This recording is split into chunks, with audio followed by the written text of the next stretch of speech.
നാട്ടിൽ അതായത് ഞങ്ങൾ കോട്ടയംകാർക്ക് സ്വന്തമായിട്ട് അങ്ങനെ ബീച്ചൊന്നും ഇല്ല കേട്ടോ. പക്ഷേ ഞങ്ങൾക്ക് കായലുണ്ട്, കുമരകം ഞങ്ങളുടെ സ്വന്തമാണല്ലോ. പക്ഷേ അയലോക്കത്ത് തന്നെ നമുക്ക് കടലുണ്ട് കേട്ടോ. ആലപ്പുഴ ബീച്ചാണ് നമുക്ക് അടുത്തുള്ളത്.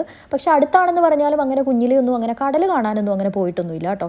ഞാൻ ആദ്യമായിട്ട് കടൽ കാണുന്നത് ട്രിവാൻഡ്രം ബീച്ചാണ്. 3-ലോ 4-ലോ മറ്റോ പഠിക്കുമ്പോൾ വാപ്പ വെക്കേഷന് വന്ന സമയത്ത് നമ്മളെല്ലാവരും കൂടെ ട്രിവാൻഡ്രം സൈഡിലോട്ട് ഒരു ട്രിപ്പ് പോയിട്ടുണ്ടായിരുന്നു കേട്ടോ. കന്യാകുമാരി, ശംഖുമുഖം, അങ്ങനെ അപ്പോഴാണ് ആദ്യമായിട്ട് കടൽ കാണുന്നത്. പിന്നെ നമ്മൾ ബീച്ചിൽ പോകുമ്പോൾ സ്ഥിരമായിട്ട് ചെയ്യുന്ന ഒരു പരിപാടിയുണ്ട്. കടലമ്മ കള്ളി നാം മണലിൽ എഴുതി വെക്കും, തിര വന്നത് മായ്ക്കുന്നത് നോക്കി നിൽക്കും. പിന്നെ അതുപോലെ ഇതേപോലത്തെ ചിപ്പികൾ കിട്ടുവാണെങ്കിൽ പെറുക്കി കൊണ്ടുവരും. അന്ന് ആദ്യമായിട്ട് കടൽ കാണാൻ പോയപ്പോഴും ഇതുപോലെ പെറുക്കിയതൊക്കെ എനിക്ക് ഓർമ്മയുണ്ട്. പക്ഷേ ആ പെറുക്കിയതൊക്കെ അവിടെ തന്നെ കളഞ്ഞേച്ച് പോരുകയും ചെയ്തു കേട്ടോ. ഇവിടെ ഇപ്പോൾ UAE വന്ന ശേഷം നമ്മൾ ഇടയ്ക്കിടയ്ക്ക് ബീച്ചിൽ പോകാറുണ്ട്. ഞാനിപ്പോൾ താമസിക്കുന്നത് തന്നെ ഒരു ബീച്ചിനടുത്താണ് കേട്ടോ. പണ്ട് കടലമ്മ കള്ളി എന്ന് എഴുതിയതിന് പകരമായിട്ട് ഇപ്പം ഞാൻ എൻ്റെ പേരൊക്കെ എഴുതി ഇങ്ങനെ തിരം അയക്കുന്നതൊക്കെ ഇങ്ങനെ നോക്കി നിൽക്കാറുണ്ട്. അതുപോലെ തന്നെ സീഷൽസ് ഇപ്പോൾ പെറുക്കുന്നത് കൂടെ കൂട്ടാറുമുണ്ട് കേട്ടോ. അപ്പോൾ അങ്ങനെ പലപ്പോഴായിട്ട് ബീച്ചിലൊക്കെ പോകുമ്പോഴെല്ലാം ഒരുപാട് സീഷൽസ് പെറുക്കിക്കൊണ്ട് വരും.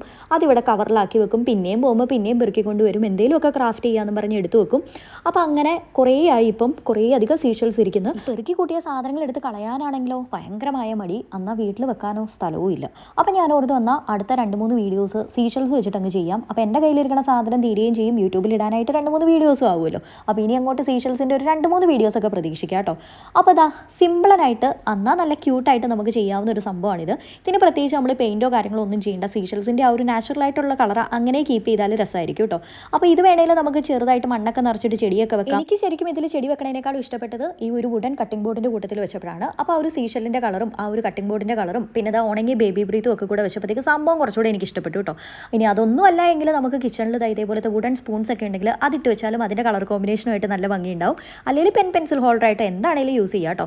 അപ്പോൾ ഇതിൽ നല്ല അടിപൊളിയൊരു വീഡിയോ ആയിട്ട് നമുക്ക് ഉടനെ തന്നെ കാണാം. എല്ലാവരും ഹാപ്പി ആയിട്ടിരിക്കുക, ചിരിച്ചുകൊണ്ടിരിക്കുക. Take care, by.